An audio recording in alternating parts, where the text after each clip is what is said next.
ครับยานางนินานันทาก็ได้อธิบายถึงกิจกรรมของยานางนอกออฟฟิศเนาะเช่นว่ากิจกรรมทั้งด้านสังคมทั้งด้านการช่วยเหลือ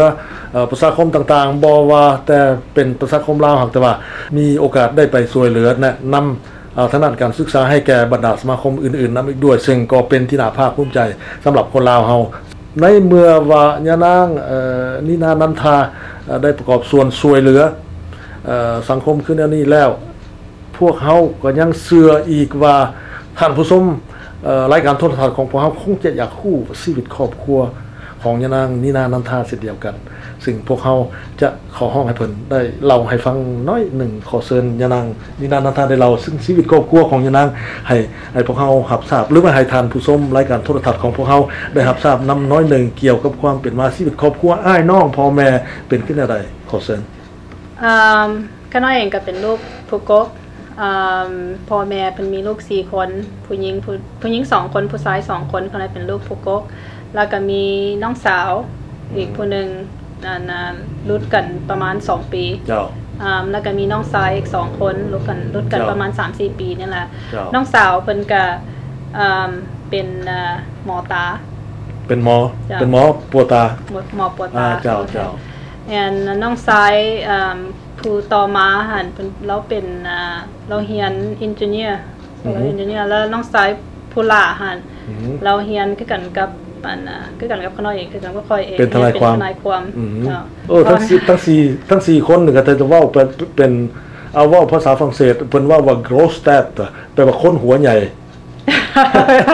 หัวใหญ่หมายความคนเป็นคนฉลาดลักแหลมเป็นผู้เรียนหนังสือได้ไวและมีความสามารถเก่งมีเว้าเป็นภาษาลาวว่ามีอัจฉริยะเว้าง่ายๆต่อไปมีพรสวรรค์ในการศึกษาต่อไปเพราะว่าน้องทั้งหมดในครอบครัว4คนล้วนแล้วแต่เป็นผู้ที่มีประสบความสำเร็จในทั้งด้านการศึกษาและก็ทั้งด้านประกอบอาชีพนำอีกด้วย soมันก็ขึ้นน้ำเอื้อน้องกันแล้วก็ครอบครัวเด้อเพราะว่าพวกน้องๆเขาน้อยก็เขาเจ้าเห็นว่าเขามีความสามารถแล้วก็ความสู้ไปสิเจ้าเบิ่งเขาน้อยเป็นตัวความสู้ทนเป็นตัวอย่างว่าคันนี้นาเฮ็ดได้ก็ต้องเฮ็ดได้ความพยายามอยู่ที่ใดความสำเร็จอยู่ที่นั่นเนาะเจ้าว่าง่ายคือว่าเป็นคนขยันหมั่นเพียรแม่นตัวเนาะเพราะฉะนั้นพ่อแม่เพิ่นก็เพิ่นก็ดีใจนำที่ว่าทุกคนบ่ต้องได้มาสนใจน้ำเพิ่นแล้วเพิ่นก็อยู่คนเดียวเพิ่นหมายความว่าพ่อแม่ของยานางนินานันทานี่เป็นผู้ที่มีบุญที่สุดเพราะว่าลูกเป็นผู้ที่มีบุญที่สุดเพราะลูกว่าทุกคนได้ประสบความสำเร็จในชีวิตอย่างสวยงามกันทั้งนั้นแต่วันนี้เกี่ยวออกจากครอบครัวดั้งเดิมของยานางแล้วว่าครอบครัวส่วนตัวให้ฟังน้อยหนึ่งได้บ่ครอบครัวส่วนตัวกับมีลูก2คนยังน้อยอยู่2ปี3ปี2ปีกับ3ปีผู้หญิงผู้ชายผู้หญิง1ผู้ชาย1ผู้หญิงเป็นผู้ใหญ่3ปีผู้น้อยผู้ชายเป็นอายุ2ปีผัวของเขาได้เป็นกับเป็นคนมิกาคนฝรั่งเนี่ยคนมิกันแล้วเป็นทนายคือกันส่วนครอบครัวนี่เป็นทนายแล้วก็แต่ว่าเราเฮ็ดน้ำพวกประกันภัยเราเฮ็ดน้ำบริษัทใหญ่แล้วก็มีธุรกิจของเราเองบ่ได้เกี่ยวกันกับบ่ได้เกี่ยวกันกับของการของไปอยากจะขอทราบว่ายานางเคยคิดบ่ว่าอยากจะช่วยเหลือคนลาวอยู่ในประเทศลาวตัวอย่างเช่นว่าอาจจะมีนักศึกษาจากประเทศลาวเดินทางมาทำการศึกษาในสหรัฐอเมริกาศึกษาทางด้านกฎหมายและยานางอาจจะหับมาให้มาฝึกงานอยู่ในสำนักงานของยานางเนี่ยยานางเคยคิดบ่ยังบ่ได้เคยหากแต่ว่าคันมีคนแนะนำเสนอมาแบบสั้นก็ได้บ่มีปัญหายินดีที่จะช่วยยินดีซอยเต็มที่เจ้าและบัดนี้ก่อนสุดท้ายก่อนที่จะพวกเขาจะจบรายการสัมภาษณ์เนาะอยากจะขอห้องให้ยานางนินานันทาฝากความในใจไปถึงท่านผู้ชมรายการโทรทัศน์ของพวกเขาว่าอยากมีขอแนะนำแนวใดเพื่อให้บรรดาโดยเฉพาะแมนคนหนุ่มคนน้อยเยาวชนบ่ว่าจะเป็นลาวบ่ว่าจะเป็นชนชาติอื่น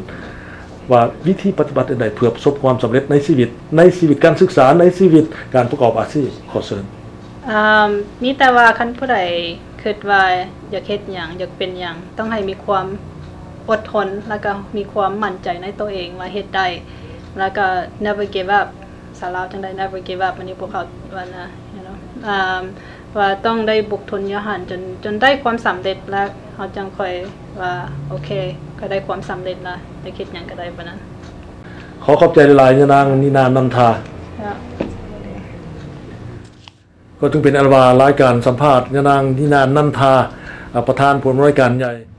สำนักงานทนายความนันทาที่มีสำนักงานตั้งอยู่ที่เมือง Golden Grove รัฐแคลิฟอร์เนียสหรัฐอเมริกาก็ได้สิ้นสุดลงเพียงเท่านี้พวกเขาจึงหวังเป็นแบบอย่างยิ่งว่าทานผู้ชมทั้งบ้านคงจะได้หับข้อมูลที่น่าสนใจข้อมูลที่ทำให้ทานผู้ชมมีความภาคภูมิใจเช่นเดียวกันในฐานะที่ว่า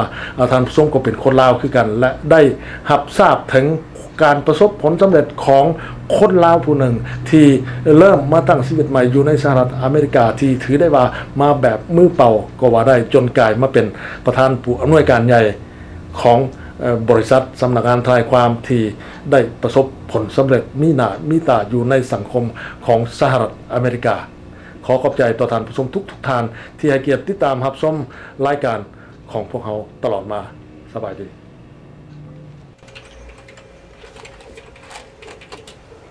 เราเป็นคนแนะนำไปเลยให้รู้จักพนักงานว่าผู้นี้ผู้ใดเห็นหน้าที่ยังน้องบอกไปโดนแนะนำให้ดูครับนึกว่านี่สิไทยรูปมันนั่นซื่อๆบอกโอเคก็ภาษาไทยกับลาวsay something พูดสวัสดีค่ะสวัสดีค่ะชื่ออะไรชื่อเจค่ะเป็นผู้ช่วยทนายคุณนีน่าค่ะทำภาษา Spanish speaking say something in Spanish Hola Hola แปลว่าWhat does hola mean It's hola hi sabay Hola sabay Hola